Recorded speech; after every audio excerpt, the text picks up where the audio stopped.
guess we're alive. Are we alive? Are we on live?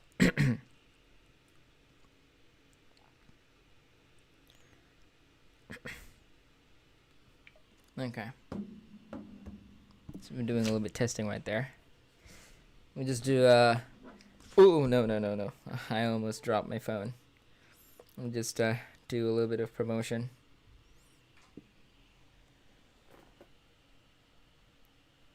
Yeah, there you go. That's cool. Shouldn't have been doing this during streaming. Hello, assalamu alaikum again, guys. Wait, hello, assalamu alaikum warahmatullahi wabarakatuh. It's Ideal again. Wait, what do I always say? What's my catchphrase? Assalamu alaikum, guys. It's Ideal again. There you go. It's simple, straight to the point, cuts straight to the metal, whatever the saying is. Today we have another great show. To the talk number 5. Is it really number 5? I didn't really keep a good count on that. On Israeli-Palestinian... Well, I always effed it up. It's Israel-Palestine conflict part 2. Now, if you don't know, ladies and gentlemen, last week we had a great episode. Twitter Talk number 4, Israel-Palestine conflict part 1. I didn't, really write it in the description as Israel-Palestine conflict part 1, but it was part 1 because there's a part 2. And I didn't think that I'm going to be talking about this to such an extent. I don't have enough time to.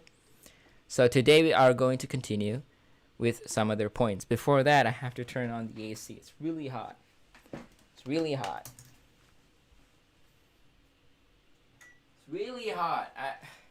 It's unbearable. Dude, Japan is so hot these few days. Is it just me? I don't know, man. Well, today we have an amazing episode. As you can see in this black void, let me just fix that.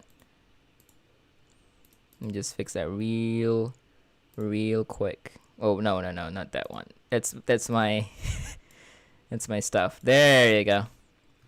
There you go, ladies and gentlemen. Okay, so last time we were talking about Hamas, how Israelis use Hamas, not Israelis, pro-Zionists use Hamas as part of their argument. It's always Hamas. It's always Hamas that's committing all of this violence. We, on the other hand, we don't do anything.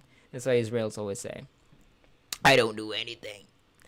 Of course, that's not true, because Israel's is the IDF, or Israeli Defensive Forces, has committed a lot of war crimes. But let's take a look at what we're going to talk about tonight. And if you still remember, in last episode, we were talking about Dr. Norman Finkelstein. And he is a historian who is a huge critic for Zionists. He supports the two-state solution. And like Ilan Pape, he's also a very strong critic for the Zionist movement. But let's just take a look at what we're going to talk about tonight, okay? The second pro-Zionist arguments that I've heard ever, and I mean ever, we came here first. We came to the land of Palestine first, or we came to this part of the land first. Palestine didn't even exist back then. There's going to be like an extensive history lesson and stuff like that. They say like, oh, we came here 3,000 years ago. Judaism was born hundreds of years even before Islam was born. Or it's like what Ben Shapiro said. He said, the first and the second temple were built on the land of Jerusalem 100 years way before Islam was even there in the first place. And that is their argument. So, ladies and gentlemen, how do we counter this argument in the first place? I am no history expert. I'm no historian. But I can tell you one thing. This argument doesn't matter. And I can tell you for 2 reasons. Number 1, it doesn't excuse you to be kicking people out of their houses. Imagine if you were staying on a house, and then one day your neighbor comes to you and he said, your ancestors chased out my ancestors 3,000 years ago. Therefore, this house is mine. It doesn't make sense. It doesn't make sense, ladies and gentlemen. You cannot chase me out because that's what my ancestors did, not me. Why do you want to chase me out? That's number one. That's number one why history stuff doesn't apply in this argument. Number two, this is about forced evictions. This is about an occupation. Just because your ancestors were chased out of this place several thousand years ago, doesn't excuse you to be force evicting people and committing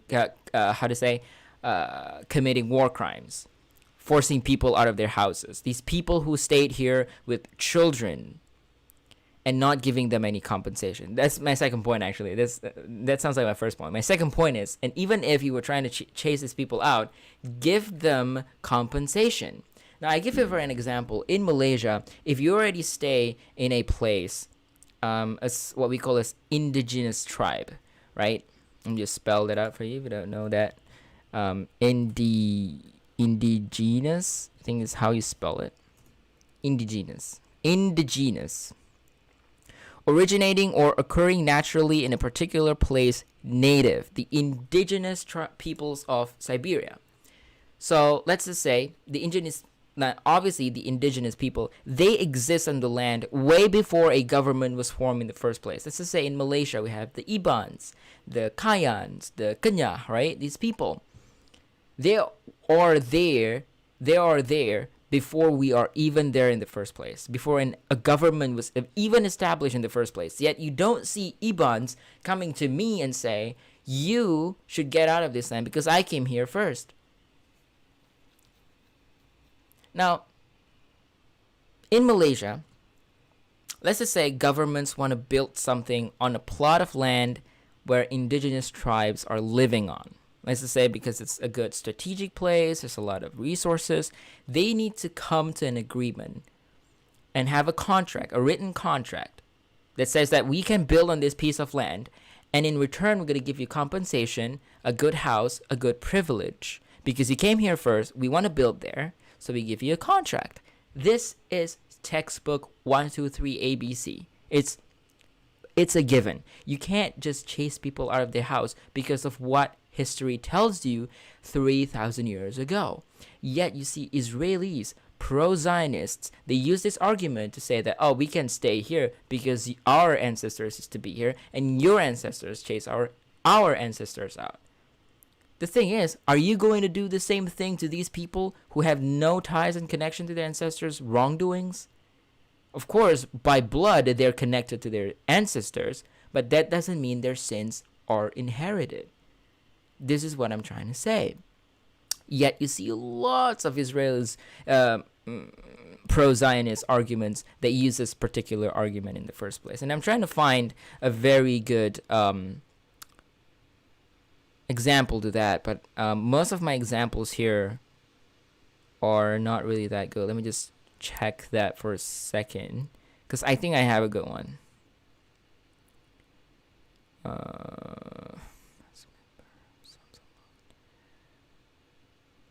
Oh, not this one. I'm sorry. I have to check. There's this interview conducted by Abby Martin. You have to look at Abby Martin's how to say. Can you see my screen? Oh, there we go. Abby Martin, right? Abby Martin Israel interviews. There you go. You guys have to watch this one. As much as possible, I don't want to pause. I want to watch this entire video with you guys and give my commentary. Obviously, I'm gonna pause like in the midway as well, but I'm not gonna pause in its entirety. So.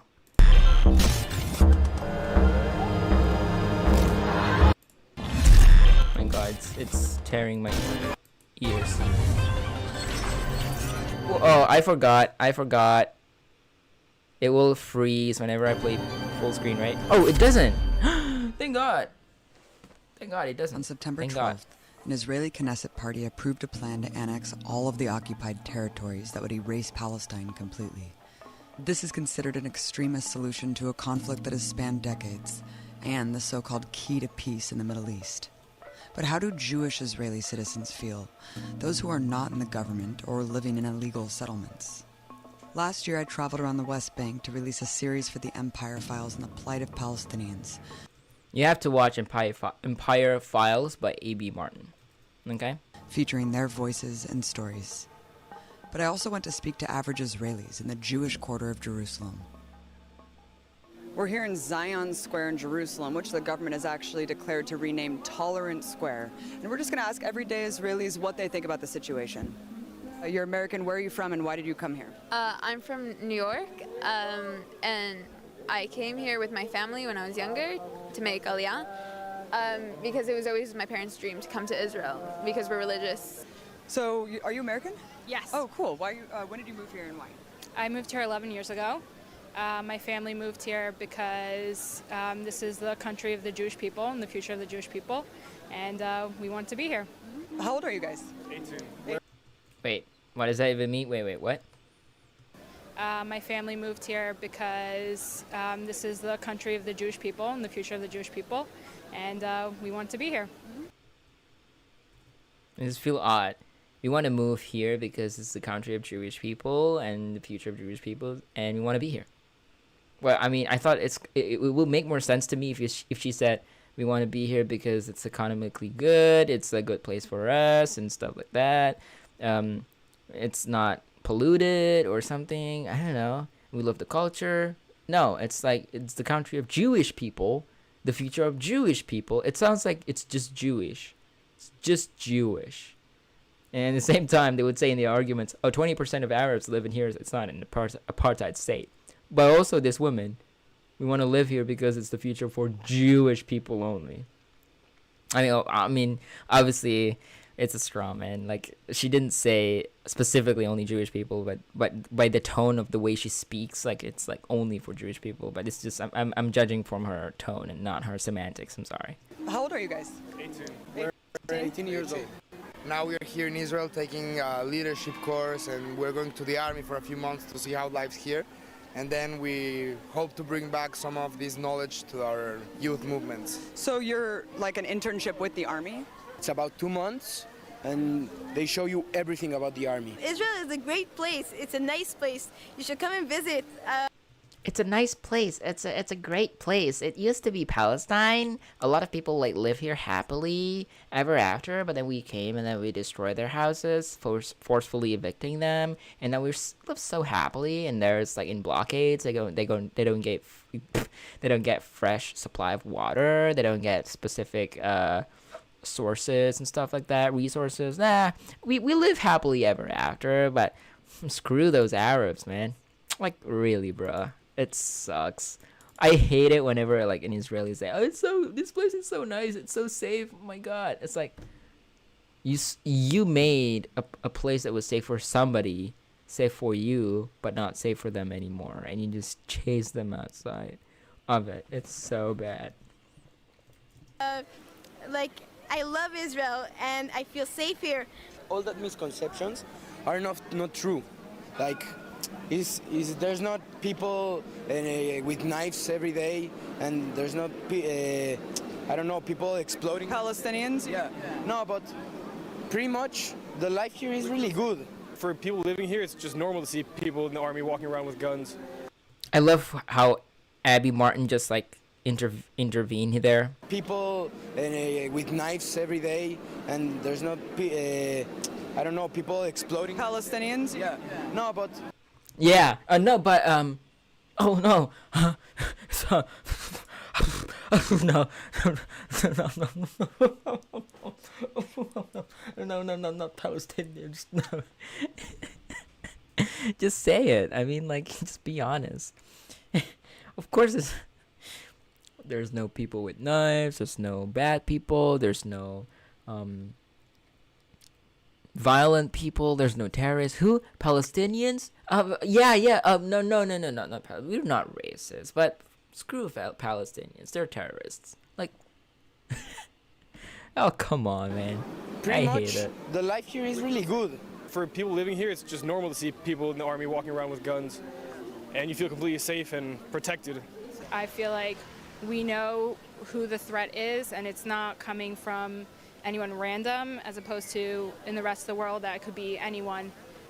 Here we know who our enemy is, and we know that they are Say it. out to get us.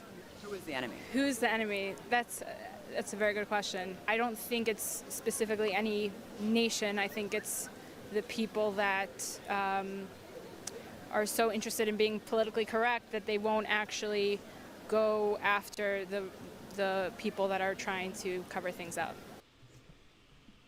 That is the most nonsensical answer ever. Not because it's bad, because I don't understand what she's trying to say here. What are you trying to say here?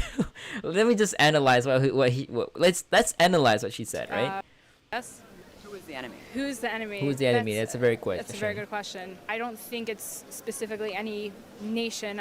Because she doesn't want to say it's Arab or Palestinians, because she doesn't want it to be deemed racist. But you're literally living in a nation that just chased people away, and now you're saying that you love the nation and its ideology. Of course I'm going to deem you racist. I think it's the people that are so interested in being politically correct that they won't actually go after the people that are trying to cover things up. Means some people are trying to be politically correct. Someone who wants to be so politically correct that they actually don't go after people that are trying to cover things up. What does that even mean? I think that Oh, I remember this guy, because I've seen this video, by the way. This guy, he is straight to the point. I like this guy. I don't believe in what he said, but he doesn't cover it up. He's not trying to play victim. Because I hate people who throw stones and then, throw stones at somebody and hide their hands. I'm literally using Malay proverbs here and just change it to English. But if you've done something, just tell the world, man. Just be honest. Be honest with it. Be brave. the Islam is it's a very bad disease, not just for Israel, for all around the world. We can see it. They think they all have to be Islam. If you're not Islam, they will kill you.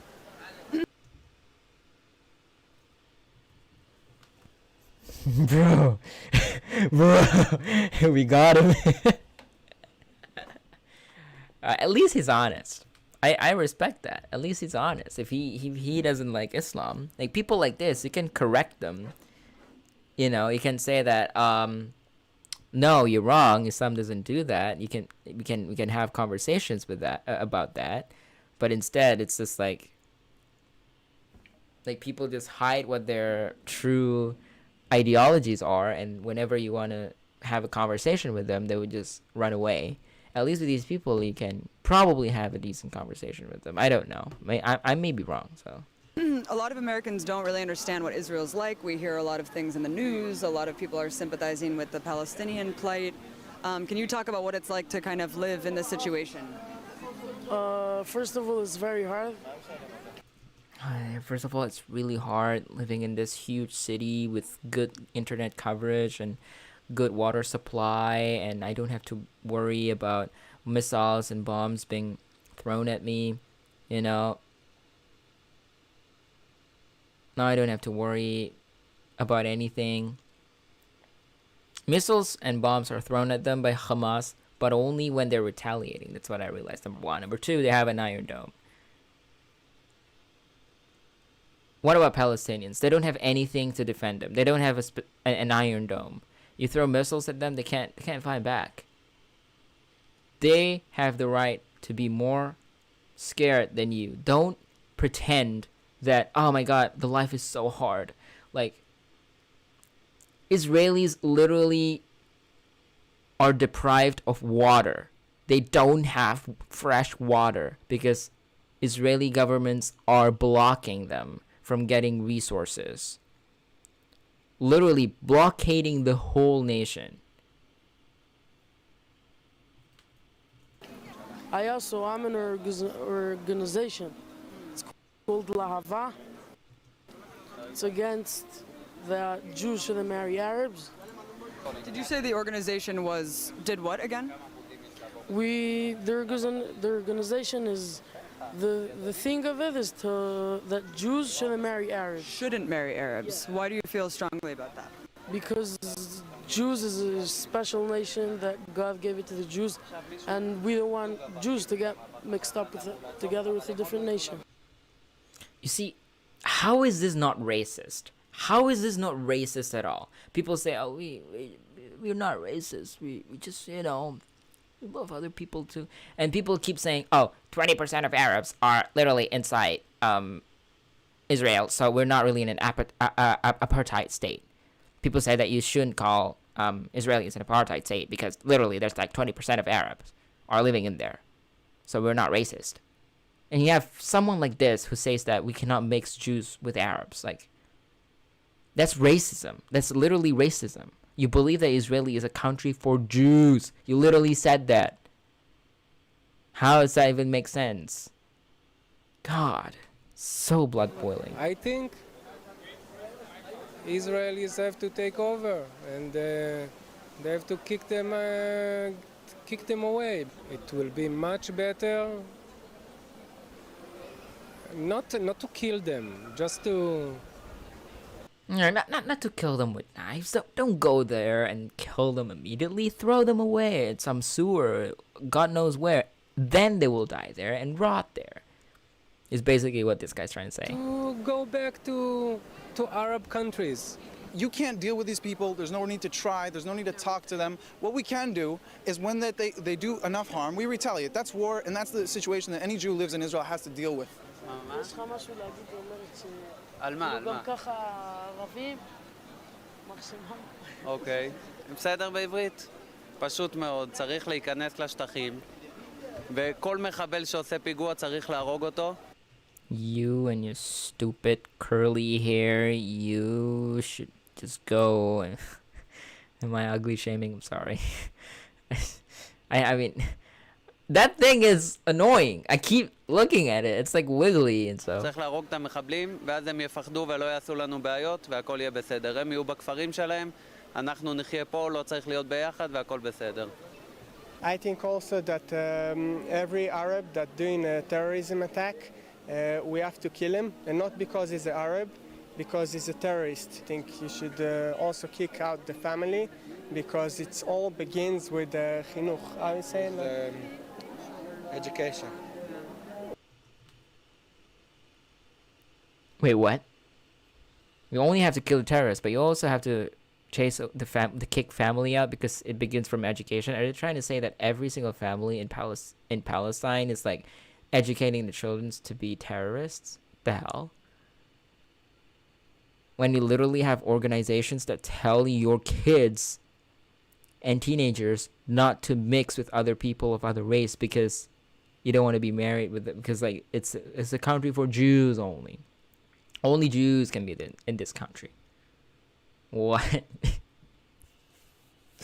Oh my god, I hate this video because it's full of like stupid people talking. Whatever they teach the kids does, it's families. I'm sin that. Oh, I remember that one. כן, תגידי לי את המילה הזאת. נו, תגידי לי מילים, אני לא... אני לא יודעת לתרגם. I don't know how to translate really well. I think we should give them a country. If you're doing any problem, you just go in there to give them a country, and then it's going to be a war between countries, If they're going to throw rockets, we're going to throw one big one and done. I don't think there's any answer to it. There's only one way, I would carpet bomb them. Ooh, spicy. Carpet bomb them, huh? Are you trying to make a racist joke just because a lot of Arabs are selling carpets? Oh shit, that's Indian. Sorry. It's a stereotype. I'm sorry. It's a stereotypical joke. I'm not being racist here. It's a stereotypical joke. Get it done. It's the only way you could deal with it. Or it's the only deal. It's the only way you deal with them. It's not like giving them same rights as citizens. Not giving them blockades, giving them fair supply of water. just carpet bomb them. That's the only way. We have to kill all Arabs because there are diseases on this earth. So try terrifying. to stop them a different way. It never worked. You mean all Arabs are Gaza or? I believe that they, like, I hope to believe they're not, but I do think they are, cause I don't trust them. You can't trust them, and that's the only way I believe that. The only way. Here's the thing, right? That I realize about all of this thing is that whenever Arabs are talking about Jews, right? Like videos of them like being angry at the Israeli occupation forces, they would always like they would always say it on like they would always say it this way: we are not scared of you. Sorry. We are not scared of you. We are braver than you. We will unleash wrath on you and blah blah blah. All towards Israeli soldiers. It's always that. That's why I say in the video, right? But whenever I see a video of Israelis talking about Arabs, it's like they believe all Arabs are the same. And they're categorizing Palestinians part of Hamas. That's the biggest problem about this. They're not the same as Hamas. There's millions and millions of Palestinians who are not part of Hamas. So for God's sake, all of them are not like that. I agree. People say that Hamas is bad. I to be honest, I don't know if they're bad or not. People say they committed war crimes. People say they use meat shields and stuff like that. But still, you can't group millions of people to a supposed terrorist organization. It just doesn't work, dude. Way is just to stop it completely. I think that we're miserable. The Arabs make a פיגועים and we need to kill Arabs. We need to kill Arabs. Very funny, very cute. We will unleash firestorm upon you. Why do I sound like Skyroth Mage? Who cares? Okay. We'll talk about this later.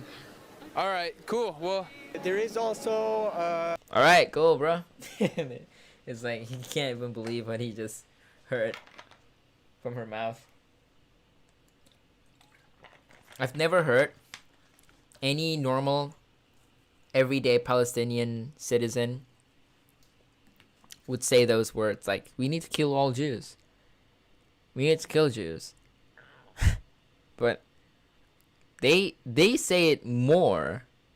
It's so weird. Yeah. Jewish civilians that ate Arabs. Yeah, I'm not saying, but we have also people that like the Arabs and everything. Like.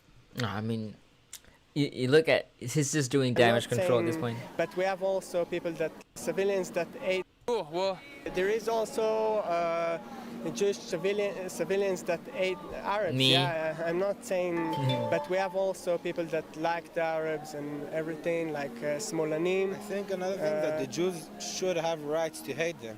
I think we have the right. Have the rights to hate. I mean, I agree. You can hate people whatever you want. What you don't have the rights to is to act upon your hatred. You can hate somebody, but you can't kill them. You have the rights to hate anybody you want. Just don't subject your action based on your hatred. That's how life works, you know? That's how you should deal with humans. Right. To hate them. I don't see a reason why not. I wouldn't trust any of them.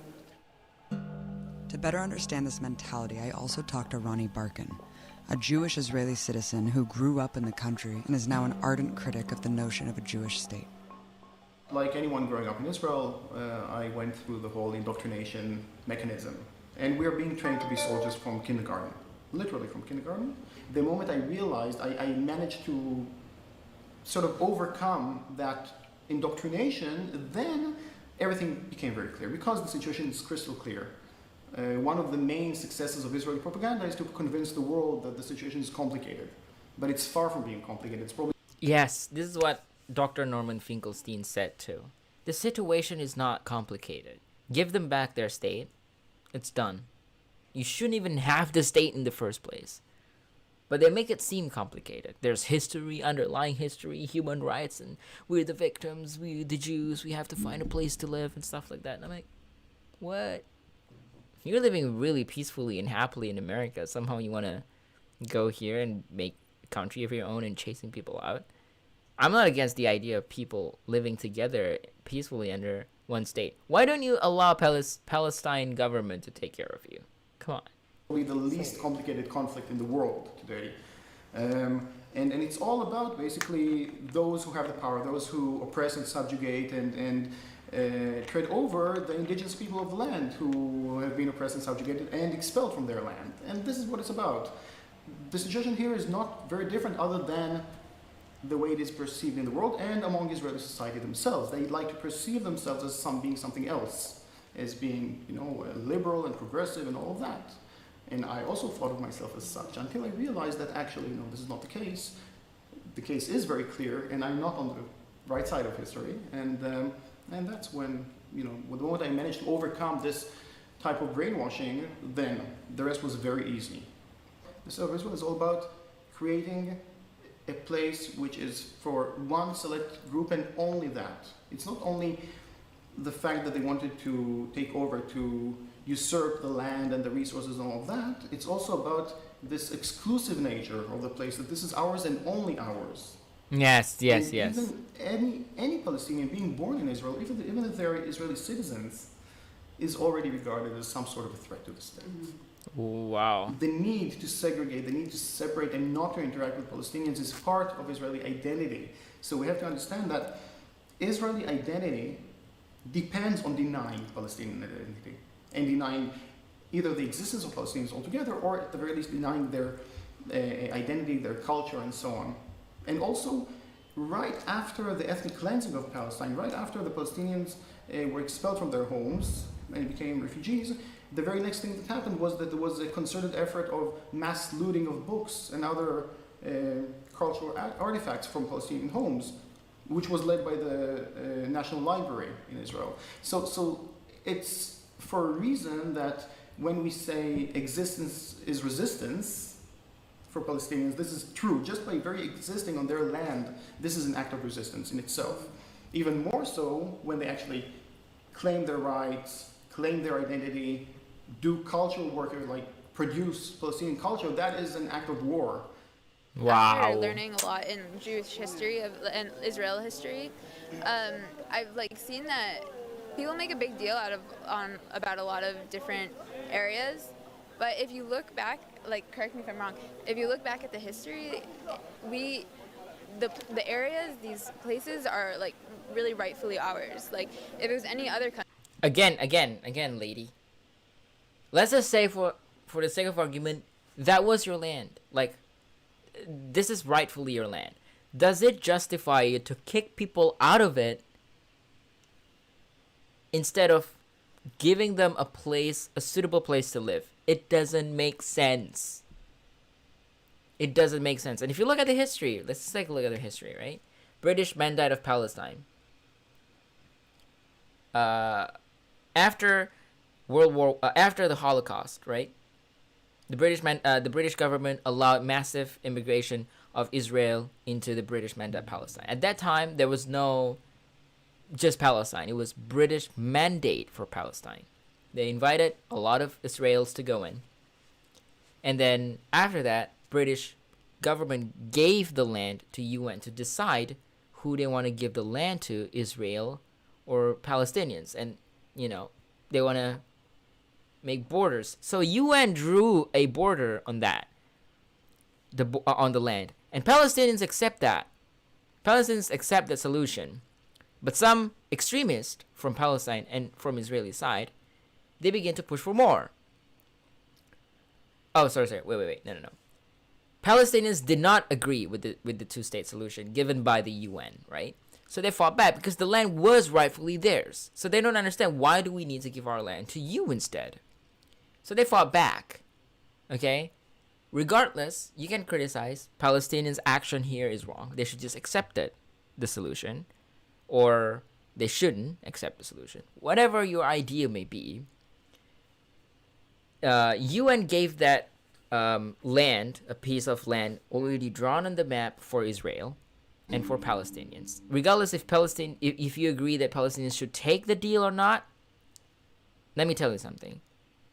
Palestinians fought back, Israelis won the war, and instead of staying in the border that it was drawn by UN, they went overboard with the border. So you are already against UN regulations and guidelines. There has already been a war crime.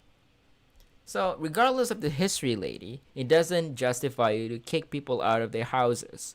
Why can't you coexist with Palestinians? Country that would have conquered these places or taken over these places, nobody would make a big deal. It's just because it's Israel and anti-Semitism and everything. They kicked us. I hate that argument. Oh, just because other parts of the world, there's like equally bad things. Why are you targeting us? What are you admitting that what you're doing is wrong? It's like other places are doing it wrong too, but because of anti-Semitism, we are the victim here. We're the victim here. Everyone's against us.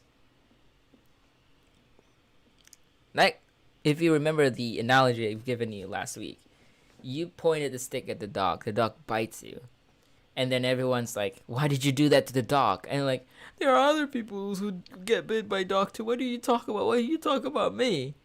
What, are you anti-Semitic or something? Like, what? You pointed the stick. You started this whole thing. About 2,000 years ago, and we came back. We have Jerusalem. We built every stone here. Every stone, 3,000 years ago. Over here, This all is 3,000 years. this is the city of David. 2,500 years ago. All history of the Jewish people, and the Islam doesn't have history at all in this country.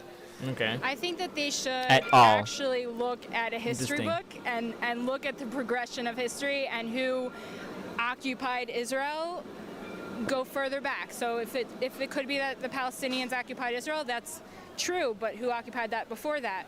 And if you keep going back to the times of like the Bible, you'll see that it was indeed the Jews that did occupy.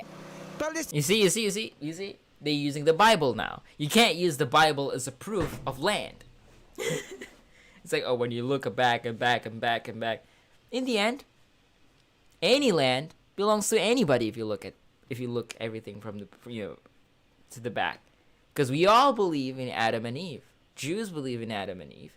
Christianity believes in Adam and Eve. We all come from them. We all come from Adam and Hawa. We all come from them.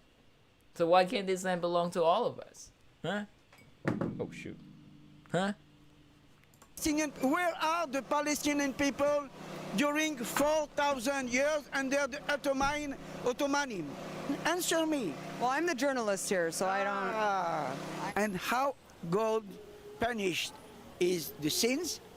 By other people. He said, he sent the Nazis, and now he sent Palestinians.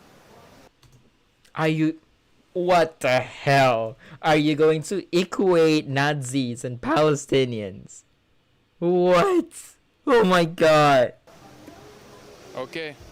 But it's really rightfully ours if you look at the history and at like the wars, and we didn't even start a lot of the wars, and we conquered these places rightfully, like it's ours. We brought the settlements in. I mean, if it's true, what happened after that? Oh, they were kicked out? And now you're going to repeat kicking people out, innocent people who has nothing to do with it, out? Really? By Gaza, all the Gush Katif strip. Gave Gaza back.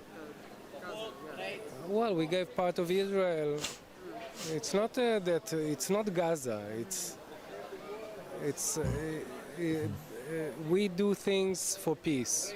I think that the Jews came here, they took this land, and this is our land now, and I don't think there should be here no Arabs. Like Arabs, they want, we gave them Gaza, they should go live there quietly if they want. They should go back to Iraq, I don't know, to wherever they want.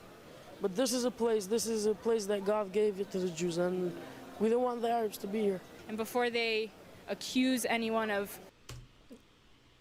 We don't want Arabs to be here. Specifically Arabs, right? occupying, they should actually look back and look at history. So you wouldn't call any of this occupied territory?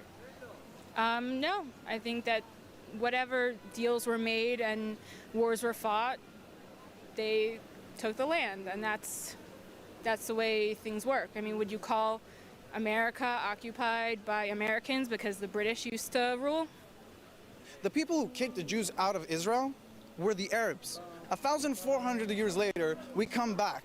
Now, I'm not saying that we can blame the people living here for what happened, but you gotta accept that that's some kind of divine justice, that their great-great-great-great-grandfathers kicked my great-great-great-grandfather out of here, and then we come back, and all of a sudden they're like, well, no, we don't want it, it's not fair. They took the land from us, not the Romans, and not the Persians, and not the Byzantines. It was Arabs who took this land from Jews. And so, yeah, we came back and we took what was rightfully ours. Because you look at this situation as a class thing. The Arabs took it away from the Jews. When you say about Arabs, you're talking about small children, innocent pedestrians, people who live everyday lives, working, contributing, just living their life chill. And then you come to them like, your ancestors did this to my ancestors thousands of years ago. What are your rights to kick them out? I don't understand this. Like, he's trying to play it as a history thing. Yeah. Besides the fact that before the Jews came to here in the late 1800s, early 1900s, it was like a barren land. Like, because the Jews came here, it started to like flourish or whatever and become actually like people started planting things and making. Why can't you flourish together with Palestinians? Why do you have to chase them out? I don't understand this. Like, for Settlements God's in all sake. these places. If the Jews never came here, then it'd be in the same place it was like 200 years ago, or not where it is today. And so the Jews came here and they started making it better for also the Arabs, and they only start to be an issue because the Arabs started to make it more of an issue. How many people think like you? What is the state of the left wing within Israeli society? So the people who think like me are a negligible few. And I would argue that there is no left in Israel and never ever existed. What you have are those self-proclaimed leftists, liberal Zionists, who basically speak the language of peace and human rights and so on in order to sugarcoat their racism and supremacy. And they speak a very different language than the acting government, for example, because the acting government is clearly a right-wing government. They are shameless about their racist attitudes and so on. They say this is ours and only ours. Many of them are decent enough to say, yes, there was the ethnic cleansing of Palestine, and that's a good thing. The problem is that we haven't finished the job, that there are still Palestinians left in Palestine. With the other type of Zionists, with the so-called left in Israel, we cannot even agree about the basic facts. But for them, in order to feel that they are both Zionist and moral at the same time, they have to keep lying to themselves all the time, every moment of every day. So they have perfected this whole discourse of lies in order to lie to themselves and also in order to lie to the international community, in order to justify their existence here in that. I think the occupation does have a big role and important. I don't think there should be no occupation at all, but in the occupation things needs to be more human. Do you get called a leftist a lot? Yeah, and I am a leftist. Is leftist a slur sometimes? Yes, it is. It is not a good way to be called in Israel. Israel doesn't want to compromise. Right. This is the, like, they were talking about how some Israelis trying to portray themselves as leftists and they're like peaceful and stuff like that. And this is the example. It's so beautifully security, they have to do a compiled. blockade. They have to kind of cut this off. It's, it's ridiculous what people have to go through there, but it's also ridiculous what we have to do to keep ourselves safe. We don't want to fight with them. But if they ask for it, they will get it. And we're much stronger, much stronger. We are behave very gently and morally, very gently with them. It could get a lot worse, is what you're saying. If the Russians was here, 2 days, they will kill all of them. If the Americans Wow, now you're blaming it on Russians. Wow, Russians are bad now, huh? will be here, They will kill them 2 days. They don't care about human rights. They don't care about nothing. Israel's holding back. Very, very. But it's war, and civilians get killed in war, and it's a horrible, on their side, less on our side, but at the same time. The war shouldn't have happened. The war shouldn't have, this war shouldn't have happened in the first place.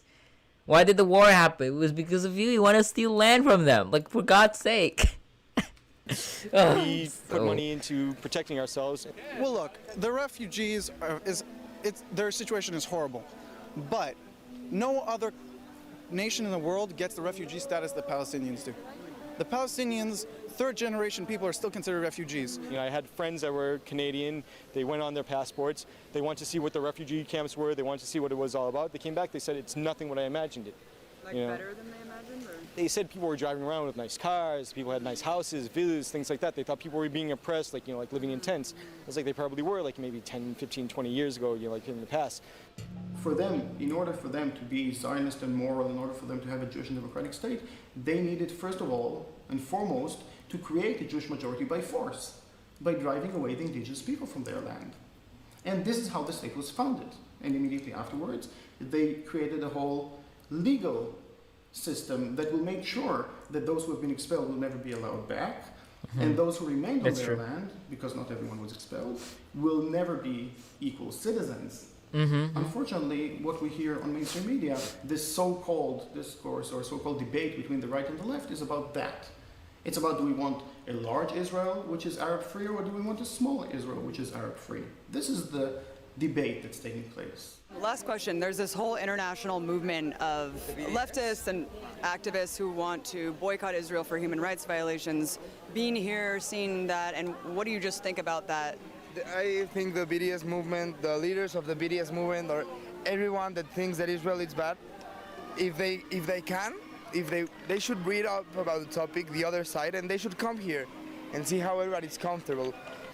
People right now, they're looking at Israel and they're calling it an apartheid state. And Israel is not an apartheid state. There's places, my family from 5 generations ago, they were from Jenin. You can't find one Jew in Jenin right now.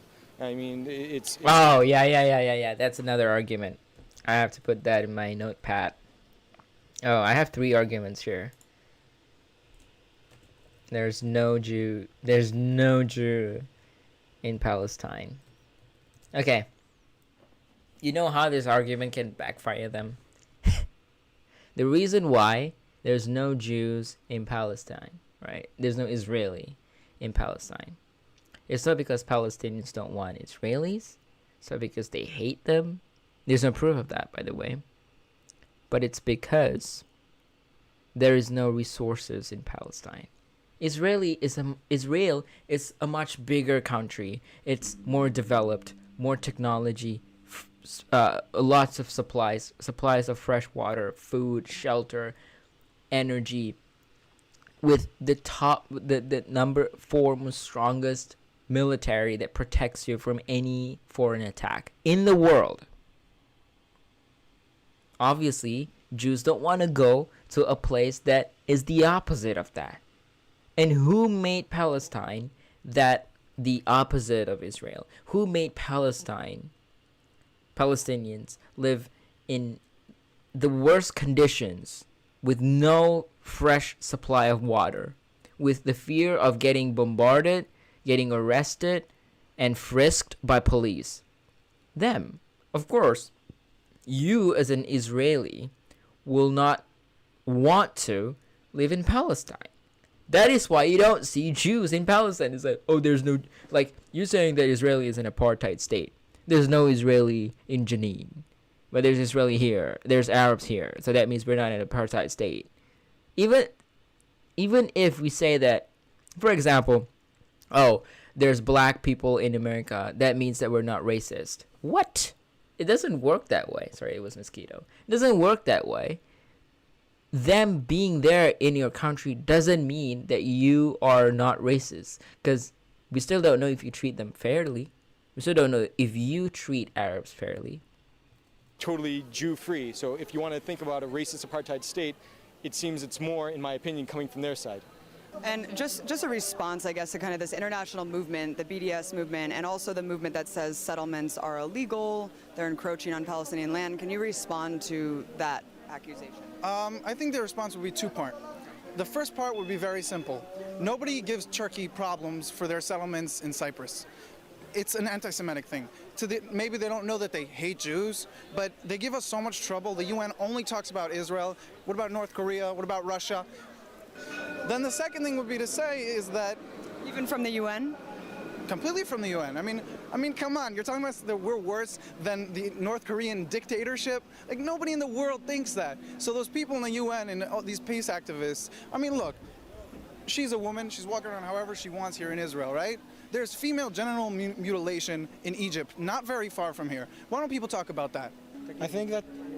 Why don't we people talk about other bad things in the world? Don't talk about me. I do bad things too, but you don't have to talk about me. Talk about the next neighbor. No need to talk about me. First of all, you're wrong. We still talk about North Korean dictatorship. We still talk about Chinese oppressing Uyghurs. We're still talking about war in Myanmar. We're still talking about India and Pakistan having conflict. We still talk about it. But the reason, but these things are much more complicated than Israel. Israel is an obvious occupation. It's very different. We should have not more rights. I think we have rights to build more houses for our citizens. And like a lot of things that Israel gets criticism for, other countries will never get it. אני רוצה להגיד פה לראש ממשלה פה בארץ, בישראל, אין מצב שיהיה פה שלום בארץ. אי אפשר לעשות איתם שלום, הם תמיד שונאים אותנו. אם אי אפשר לעשות שלום והמצב ככה לא יכול להישאר, אז צריך לטפל בהם בדרכים אחרות, אין מה לעשות. It's irrelevant. The views of Israelis about the situation are totally irrelevant to the question of how do we change the situation. Did it matter what white people think about apartheid in South Africa at the time? The question is, how do we end apartheid and how do we end Israeli crimes? You know, every Israeli official will claim to speak on behalf of the Jewish people and will even demand of Palestinians to recognize Israel's right to be a Jewish state and so on. I don't recognize Israel's right to be a Jewish state because it is not Jewish by religion. It is only Jewish by supremacy. Israel is Jewish just like South Africa was white in the exact same context, with the exact same meaning. And obviously any decent person around the world should oppose that because it is inherently racist and more than that. And it also happens to be very much against international law. So when we talk about Israel as an apartheid state, even though it's not exactly like South Africa, it neatly falls under the legal definition of the crime of apartheid, which is a very serious crime, one of the few crimes that is regarded as a crime against humanity.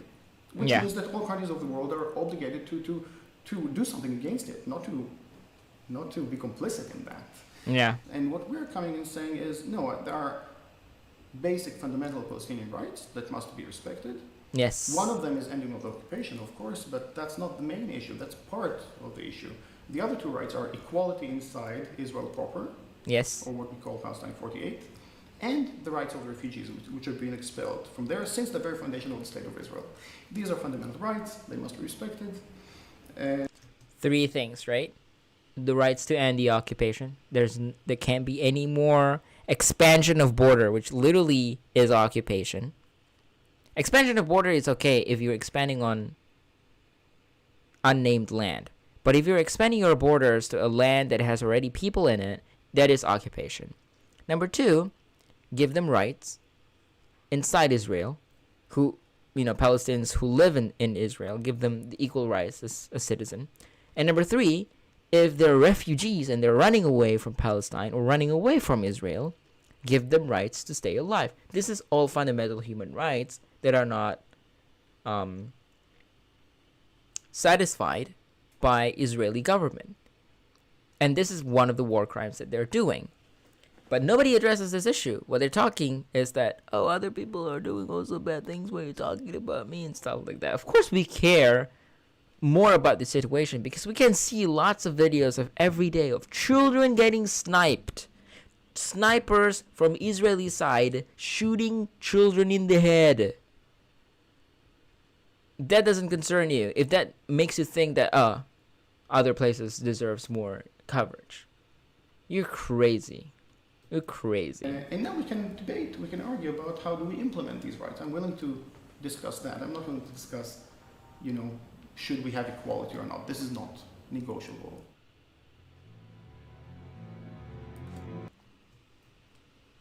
Well done. Well done, Empire Files. I love contents from Empire Files.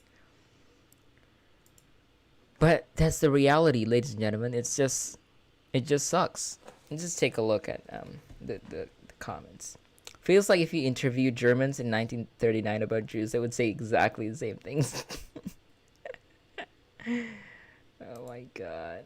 If you want to see what Nazis would look like in the 21st century, this is it. They don't live in Israel. They live in denial. Oof. I love how the Jewish girl is just casually laughing off genocide.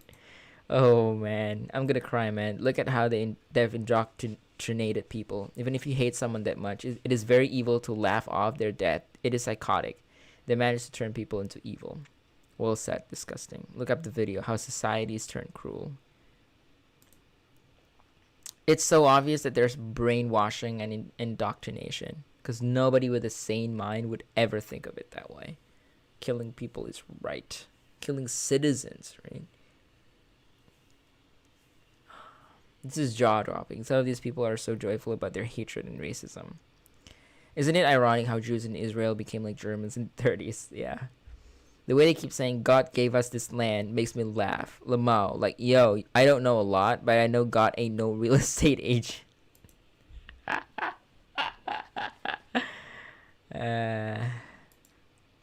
What's most scary about this video is that they're so open about genocide. It's almost nonchalant.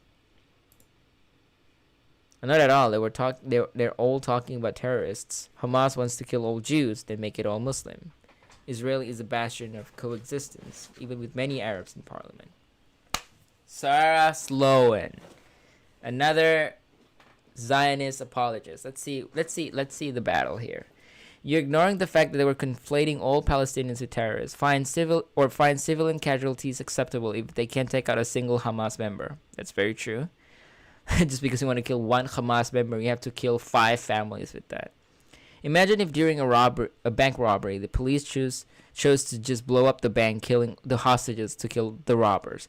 Would that be a proportionate use of force? It's almost directly analogous to the current bombing campaign. Even if you said that every single adult killed in the airstrikes were Hamas members, which would be absurd, out of the 230 killed so far, 65 are children. How can any OEDC army justify operations which just under 30% of casualties were children? That's even before considering the genocides can occur without directly killing. Israel meets the UN definition of genocide in its withholding of resources from the Palestinians. C. Deliberately inflicting on the group conditions of life calculated to bring about its physical destruction in whole or in part. Because that's another definition of genocide. It's not directly killing people, but you're blocking resources and make them die within, sort of ish. Israeli restricts the water supply to Gaza below that needed to support human life. Palestinians consume on average 73 liters of water a day per person. Wait, what? 73 liters of water every day per person? Oh.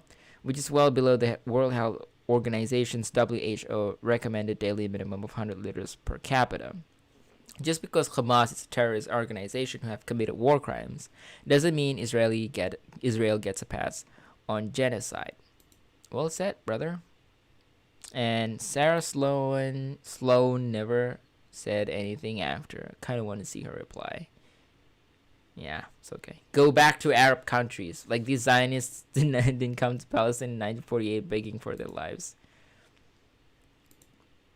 This is what a cult of self-victimization creates. Oh my god, it's just so true.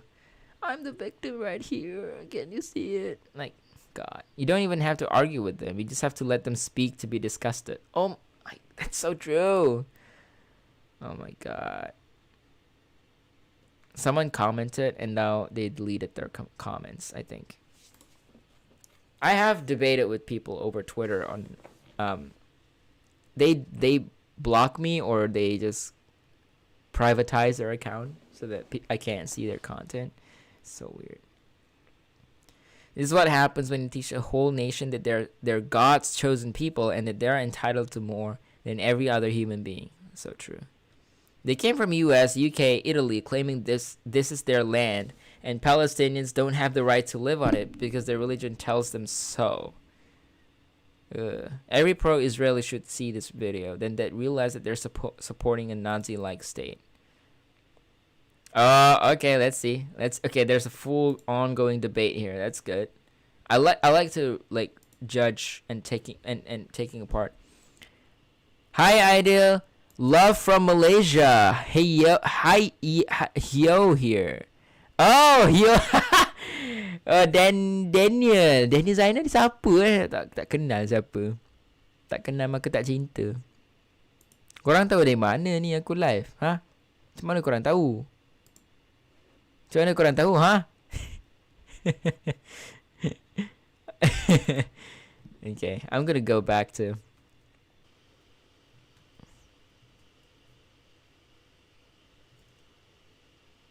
Oh, no. My stream just lagged. I don't know why. I fixed it. Sorry. Bye, kawan. So you guys who's watching right now, okay, if you don't promote this to your friend, if I don't see concurrent viewers reach to 10 by tonight, no more friend. No. Yeah, I'm just kidding. Anyways, I'm gonna keep talking about my stuff. Thank you, my friends, for supporting me. I believe that I have the skills to do this stuff. I just need more viewers, to discuss about stuff. But there's somebody's poisoned the water hole. We're gonna see some debate going here. Everyone pro-Israeli should see this video, then that realize that they are supporting a Nazi-like state. I'm here and I just see people opposing radical Islam that publicly calls for their eradication. I agree with you, somebody's poisoned the water hole. We should oppose radical Islam and eradicate them, because I disagree with radical Islamism. But with radical Islam, my definition is allowing blood to be spilled for political gain, for political reasons, and not for Islam. Daniel Zainal just dabbed right there. Pretty cool. Kinda expecting that I'm gonna be tagged in an Instagram story saying that, oh, this channel is pretty cool. Yeah. It was awkward, but you say that while continuously committing genocide against a nation of people from different faiths in the name of your own faith. Hypocrisy coming from a Zionist is unsurprising. I don't think Israel people are convinced by this. At this point, they already know how Israel are, and they see themselves in them, and they all have a common cause, which is eliminating Islam, which they will never, in this or the other lifetime, achieve. Okay, look at this. Lamau, 1. I'm not Israel or Jewish.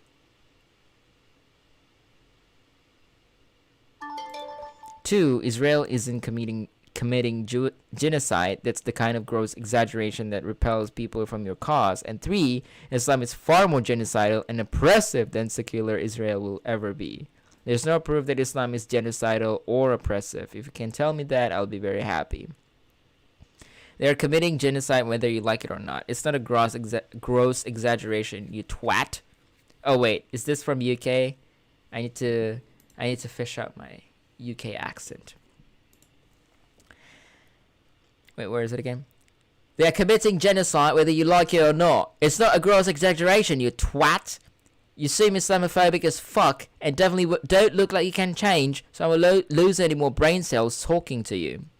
Anyways, freckled fangirl, if you're in a discourse or a debate, please respect the debate by talking properly, and instead of like, I don't want to talk to you because your IQ is really low.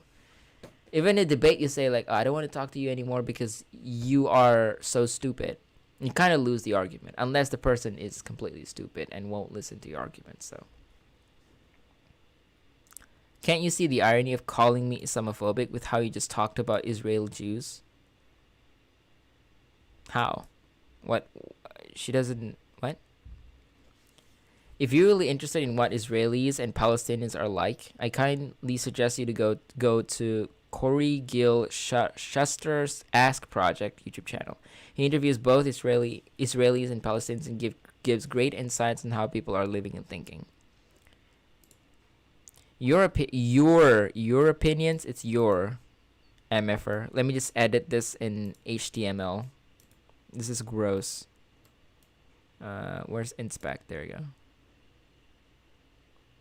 This is the life of wait, where is it? This is the life of IT engineers, ladies and gentlemen. This is what we do in our time. Yeah. Where is it just now? Where's the disgusting comment? Where is it, huh? Yeah, there you go. It's your now. But when you refresh, it will be missing. So it's just from my perspective. You see, this is what IT students do, ladies and gentlemen. Wait, your opinions are contradicting and ungeneralizable. Oh, that's so bad English. Considering that there are billions of Muslims in the world. That's so true. You call it a genocidal religion, yet as of the 21st century, Muslims are the ones being terrorized and are the victims. Uruguay's, France, Kashmir, Palestine. Israeli forces are the real oppressors and terrorists. If you do not see that, then you are blind. Gross exaggeration. Israeli forces have killed way too many innocent civilians, including children, yet it is an exaggeration not to mention they have killed more people in 36 hours than Hamas has in the past 10 years. Tell me now who are the real terrorists. The people in this vid basically condone ethnic cleansing. Sounds familiar. We are reliving the Nazis' time. Another genocide, not a conflict. You are brainwashed and ignorant, nor can your for God's sake. Your statements can be in correspondence to facts and statistics. Educate yourself, kid. Never use educate yourself, kid, in an argument. It's not a good thing. Like, prove him wrong. Don't say that he should be educated or something. The stunning amount of misinformation, missing information, and Twitter garbage you just spotted makes it hard for me to even answer without an essay. Maybe you should educate yourself on how many Christians and Jews are persecuted and killed in Islamic countries daily. Maybe check out the phone calls of IDF calling Palestinians, warning them for airstrikes, and the Palestinians say the children will die if they need to instead of evacuating. You need to educate themselves. There's no proof, there's no sourcing to this, so I don't really believe that. You're an actual joke. IDF calling them? You think that will save the Palestinians? This is the thing. Oh, yeah. I've heard this argument too. IDF soldiers claim that they call the house of the place that they're going to bomb and say that, oh, we're going to bomb your place. Imagine if you, like, okay, good and all, you're not committing war crime by dropping bombs to people's house. But it's people's house. It's people's house. Imagine someone call me, like Israeli forces call me and say, we're gonna bomb your room right now. And I'm like, okay, good for you not committing war crime here, but this is my fucking home. I've been living here for like 50 years and you're gonna fucking bomb it? What the hell? Oh my god. Oh, I'm so... And actually, another warning system from Israeli is that they drop a warning bomb. It's like, it just explodes, but it doesn't cause damage. This makes a huge pop sound. Imagine you and your family are like in the house, scared and stuff. They drop fake bombs just to debate you out from the house. It's like, whoopsies. Hey, by the way, we're gonna drop real bombs after this. So please get the hell out. This is our warning system.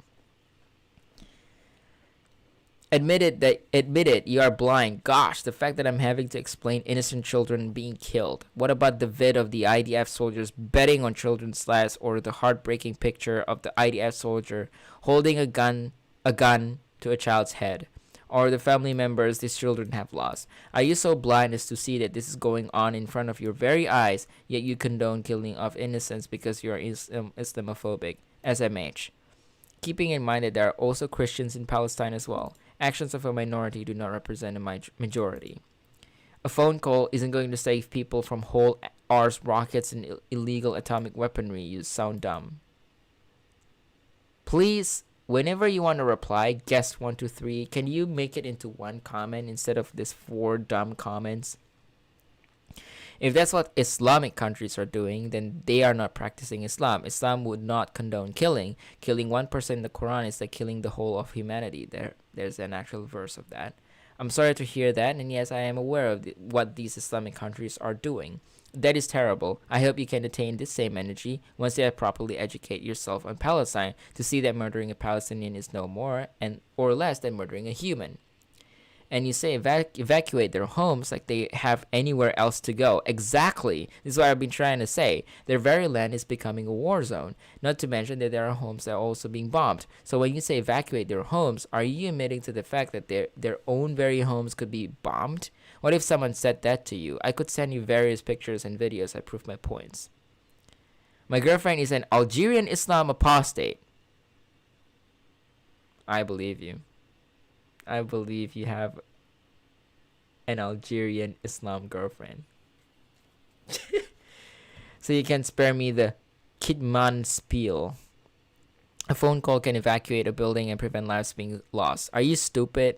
You're being incredibly dramatic and romanticizing their plight. It's pathetic. If they had moved to an area post-1948, then they are counter-colonizers anyway, not native people. Yep, just ignore everything I said and make it about land, a competition. Stupid? No, just open-minded and has common sense. If you think oppression or bloody war will halt via a phone call, then you are wrong, sir. Terribly wrong. Also, I am not being dramatic. You're just being inhumane. Bye. It's no use talking sense into television-minded individuals like you. Don't run away from an argument, man. Just talk until you reach an end. If you do that, it just shows that you're wrong. Like you're trying to avoid the conversation or something. Gonna give it to you for someone claiming to know a lot. You know absolutely nothing about Islam as a religion. When you talk about Islam, you talk about governments and nation. Islam is what's written in the Quran. Read an English translation of this if you wish to be educated about matters you talk about. Else you come off pretty ignorant. All it takes for the world to stop Islamophobia is read what we read daily and follow. Just like when you read a book, read this from start to finish. Nothing about Islam encourages injustice or genocide. It's the most just and logical religion. It's not a science book, but it's consistent with science. You guys are fucking brainwashed. I've read parts of Quran. It's not a holy book. It's literally the dumbest religious book I've ever read. Now, his Islamophobia is coming out slowly. He just said that, oh, I'm not Islamophobic or stuff like that. It's not mind-blowing. The way he said it was in the Romans or other empires. So what a joke. It was all of them, you moron. If I don't steal your land, someone else will. Someone else will. If the children need to die, then they'll die. Unnamed Palestinian building owner to IDF airstrike warning caller. That is your sourcing? Somebody's poisoned the water hole? Really? Oh my god. Good little brainwashed drone. I'm not a ship like other Americans. I'm very awake, and we should cut off funding to all countries, especially the Zionist racist state. Oh, that's so true, man. That's so true. We should end fund. Why is America still funding Israel, man? I really don't understand. Anyways, if we're talking about proving that Islam is not a violent religion, I have to. This is a segue, a little tangent out of Israeli-Palestinian conflict.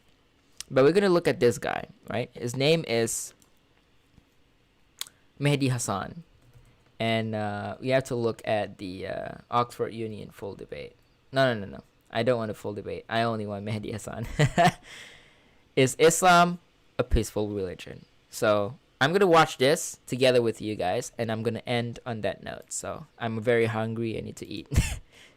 One of the great challenges in this world is knowing enough about a subject to think you're right. Yeah, you guys, if you haven't watched this debate, you have to watch this debate. It's amazing. I've watched the entire hour of it. And frankly, I wasted my time because the opposition was so bad. The arguments was just so bad. Thank you very much, Mr. President. Ladies and gentlemen, good evening. Assalamu alaikum. Lovely to see you all here tonight. We are having a very entertaining night, are we not, with some very interesting things being said. From the other side of the house tonight, let me begin by saying, as a Muslim, as a representative of Islam, I would consider myself an ambassador for Islam, a believer in Islam, a follower of Islam and its prophet. So in that capacity, let me begin by apologizing to Anne-Marie for the Bali bombings. I apologize for the role of my religion and me and my people, for the killing of Theo van Gogh, for 7/7. Yes, that was all of us. That was Islam, that was Muslims, that was the Quran. I mean, astonishing claims to make in the very first speech tonight, on a day like today, where the Conservative Prime Minister of the United Kingdom is having to come out and point out that these kind of views are anathema. And I believe you're trying to stand for the Labour Party to become an MP in Brighton. If you do, and you make these comments, I'm guessing you'll have the whip withdrawn from you, but then again, UKIP's on the rise, they'll take you, the BNP, they might have something to say about your views. This is what Mehdi Hassan always does. By the way, just on a factual point, since we heard a lot about the second speaker, about how backward we Muslims all are, on a factual point, you said that Islam was born in Saudi Arabia. Islam was born in 610 AD. Saudi Arabia was born in 1932 AD. So you were only 1,322 years off. Not bad? Not bad start there. Talking of maths, by the way, a man named Al-Khawarizmi was one of the greatest mathematicians of all time, a Muslim, worked in the golden age of Islam. He's the guy who came up with not just algebra, but algorithms. Without algorithms, you wouldn't have laptops. Without laptops, Daniel Johnson tonight wouldn't have been able to print out his speech in which he came to berate us Muslims for holding back the advance I and just intellectual love the achievements example. of the West, which all happened without any contribution from anyone else other than the Judeo-Christian people of Europe. In fact, Daniel David Levering, the author of the Pulitzer Prize-winning historian and author of The Golden Crucible, points out that there would be no Renaissance, there would be no Reformation in Europe without the role played by Ibn Sina and Ibn Rushd and some of the great Muslim theologians, philosophers, scientists in bringing Greek text to Europe. As for this being our university, I will leave that to the imagination as to who is our and who is there. I studied here too. An astonishing set of speeches so far making this case tonight. A mixture of just cherry-picked quotes, facts and figures, self-serving, selective, a farrago of distortions, misrepresentations, misinterpretations, misquotations. Daniel talked about my article in the New Statesman, which got me a lot of flack, where I talked about the anti-Semitism that is prevalent in some parts of the Muslim community, which indeed it is. Of course, I didn't say in that piece that it was caused by the religion of Islam. In fact, modern anti-Semitism in the Middle East was imported from, finish the sentence, Christian, Judeo-Christian Europe, where I believe some certainly bad things happened to the Jewish people. In fact, Tom Friedman, Jewish-American columnist in the New York Times, told me in this very chamber last week that he believed, had Muslims been running Europe in the 1940s, 6 million extra Jews would still be alive today. So I'm not going to take lessons in anti-Semitism from someone who's here to defend the Judeo-Christian values of a continent that murdered 6 million Jews. Moving swiftly on. Yes. Absolutely. Well, I'm about to make that point. No, I'm about to make that point. You're right. I agree with you. I agree with you 110%. That is my point. I don't think Europe is evil or bad. I'm a very proud European. I don't want to judge Europe on that basis, but if we're going to play this gutter game where we pull out the Bali bombing and we pull out examples of anti-Semitism in the Islamic community, then of course I'm going to come back and say, well, hold on. I mean, look, let's be very clear. Daniel here was a last-minute replacement for Douglas Murray, who had to pull out. And Douglas and I have a well-documented differences, but to be fair to Douglas, as to be fair to Anne-Marie and to Peter, atheists. Atheists see all religions as evil, violent, threatening. What the problem I have with Daniel's speech is that Daniel comes here to run this robust defense of Christianity, forgetting that his fellow Christians, people who said they were acting in the name of Jesus, gave us the Crusades, the Spanish Inquisition, the anti-Jewish pogroms, European colonialism in Africa and Asia, the Lord's Resistance Army in Uganda, not to mention countless arson and bomb attacks on abortion clinics in the United States of America to this very day. I would like a little bit of humility from Daniel first. Look at Anne-Marie's face. Look at Anne-Marie's face. not to mention countless arson and bomb attacks on abortion clinics in the United States of America to this very day. Okay. I would like a little bit of humility from Daniel first before he begins lecturing other communities and other faiths on violence, terror, and intolerance. But, no thank you. Take some water. Take some water. But I would say this, to address the gentleman's very valid point here, I'm not going to play that game. I don't actually believe that Christianity is a religion of violence and hate because of what the LRA does in Uganda or what Crusaders did to Jews and Muslims in Jerusalem when they took back the city in the 12th or 13th or whatever century it was. I believe that Christianity, like Islam, like pretty much every mainstream religion, is based on love and compassion and faith. I do follow a religion in which 113 out of the 114 chapters of the Quran begins by introducing the God of Islam as a God of mercy and compassion. I would not have it any other way. I don't follow a religion which introduces my God to me as a God of war, as some kind of Greek God of wrath, as a God of hate and injustice. Not at all. As Adam pointed out, you go through the Quran and you see the mercy and the love and the justice. And yes, you have verses that refer to warfare and violence. Of course it does. This is not a motion about pacifism. I'm not here to argue that Islam is a pacifistic faith. It is not. Islam allows military action, violence in certain limited contexts. And yes, a minority of Muslims do take it out of that context. But is it religious? We talked about Woolwich. Daniel and Anne-Marie have suggested that it's definitely religion that's behind all of this. Well, actually, what I find so amusing tonight is we're having a debate about Islam, and the opposition tonight have come forward. We have a graduate in law, a graduate in modern history, a graduate in chemistry, and you know, I admire all of their intellects and their abilities, but we don't have anyone who's actually an expert on Islam, a scholar of Islam, a historian of Islam, a speaker of Arabic, even a terrorism expert or a security expert or a pollster, let alone to talk about what Muslims believe or think. Instead, we have people coming here, putting forward these views, putting forward these sweeping opinions. Listen to Professor Robert Pape of the University of Chicago, one of America's leading terrorism experts, who, unlike our esteemed opposition tonight, studied every single case of suicide terrorism between 1980 and 2005, 315 cases in total. And he concluded, and I quote, "There is little connection between suicide terrorism and Islamic fundamentalism or any of the world's religions. Rather, what nearly all suicide terrorist attacks have in common is a specific secular and strategic goal to compel modern democracies to withdraw military forces from territory that the terrorists consider to be their homeland." And the irony is, when we talk about terrorism, the irony is that the opposition and the Muslim terrorists, the Al-Qaeda types, actually have one thing in common, because they both believe that Islam is a warlike, violent religion. Wow, that's just so amazing. He's just trying to draw an image of like, oh, they're actually the same as Al-Qaeda, all of that terrorist organization, radical Islam, extremists, and Islamic extremists. They're the same with them because they believe that Islam is a violent religion. Both of them believe the same thing. That's so amazing. Like, I've never seen anyone make this distinction. They have everything in common. Osama bin Laden would be nodding along to everything he's heard tonight from the opposition side. He agrees with them. The problem is that mainstream Muslims don't. The majority of Muslims around the world don't.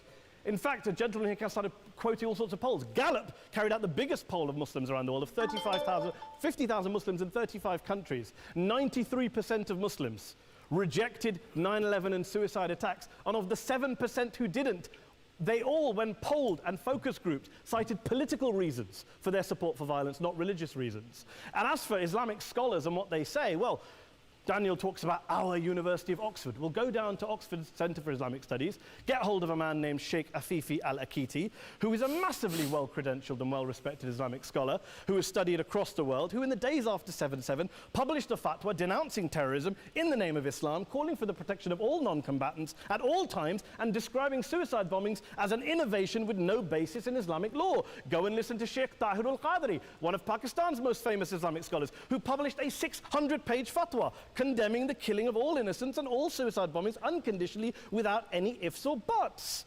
There's nothing new here. This is mainstream Islam, mainstream scholarship, which has said this for years. You don't go out and kill people willy-nilly in the high street or anywhere else, on a bus or a mall, based on verses of the Quran that you cherry-pick without any context, any understanding, any interpretation, or any commentary.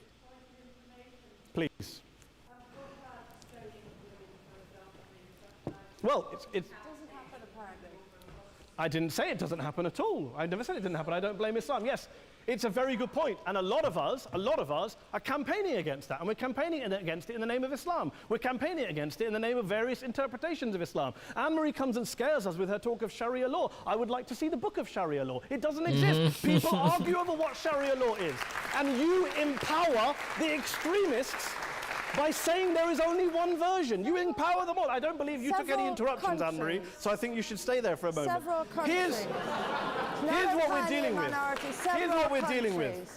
I took your point. Here we are dealing with a 1,400-year-old global religion followed by 1.6 billion people in every corner of the world, a quarter of humanity, of all backgrounds, cultures, ethnicities. And yet the opposition tonight wants to generalize, stereotype, smear in order to desperately win this debate. And here's my question, if we're going to generalize and smear. If, okay, people say yesterday's bombers, and we've got to be careful, there's a trial going on, were yesterday's attackers, motivated by Islam? Big debate. I don't believe they were. Let's say they were. Let's say Faisal Shahzad, the Times Square bomber, was motivated by Islam. Let's assume, for sake of argument, that Richard Reeves, the shoe bomber, was motivated by Islam. If Islam is responsible for these killings, if Islam is what is motivating these people, and Islam is therefore not a religion of peace, a religion of war, then ask yourself this question: why aren't the rest of us doing it? Why exactly. is it such a tiny minority of Muslims are interpreting their religion in the way that the opposition claim they are? Let's assume there are 16,000 suicide bombers in the world. There aren't. Let's assume there are for the sake of argument. That's 0.001% of the Muslim population globally. What about the other 99.99% of Muslims who the opposition either ignore or smear? The reality is that the rest of us aren't blowing ourselves up tonight. The reality is that the opposition came here tonight not worried about the fact that me and Adam might pull open our jackets and blow ourselves up tonight because we're followers of a warlike warrior religion which wants to take over Europe and Daniel's university. The issue is this. The issue is this. Unless the opposition can tell us tonight, and Peter Atkins is here, one of our great atheist intellectuals, can tell us tonight, they can answer this question tonight: why don't the vast majority of Muslims around the world behave as violently and aggressively as a tiny minority of politically motivated extremists? Then they might as well give up and stop pretending they have anything relevant to say about Islam or Muslims as a whole. Ladies and gentlemen, let me just say this to you. Think about what the opposite of this motion is. If you vote no tonight, think about what you're saying the opposite motion is. That Islam isn't a religion of peace, it's a religion of war, of violence, of terror, of aggression. That the people who follow Islam, me, my wife, my retired parents, my 6-year-old child, that 1.8 million of your fellow British residents and citizens, that 1.6 billion people across the world, your fellow human beings, are all followers, promoters, believers in a religion of violence. Do you really think that? Do you really believe that to be the case? They say that in the Oxford Union, the most famous debate was in 1933 when Adolf Hitler looked out for the result of the King and Country motion, where they voted against fighting for King and Country, and Hitler was listening out for the result. Well, tonight, 80 years on, there are two groups of people around the world who I would argue are waiting for the result of tonight's vote. There are the millions of peaceful, non-violent, law-abiding Muslims both in the UK, Europe, Asia, Africa and beyond, who see Islam as the source of their identity, as a source of spiritual fulfillment, of hope, of solace. And there are the phobes, the haters, the bigots out there who want to push the clash of civilizations, who want to divide all of us into them and us and ours and their. Ladies and gentlemen, I urge you all not to fuel the arguments of the phobes and bigots. Don't legitimize their divisions. Don't legitimize their hate. Trust those Muslims who you know, who you've met, who you hear, who don't believe in violence, who do want you to hear the peaceful message of the Quran as they believe it to be taught to the majority of Muslims, the Islam of peace and compassion and mercy, the Islam of the Quran, not of Al-Qaeda. Ladies and gentlemen, I beg to propose this motion to the House. I urge you to vote yes tonight. Thank you very much for your time. Because when I look at this, I look at from the perspective of like the points, the points of the debate itself, but his debating skills is amazing. Like, you can just blurt out everything, like your arguments, but he's the whip in this case. I was part of a debate too before. He is the best whip I've ever seen so far.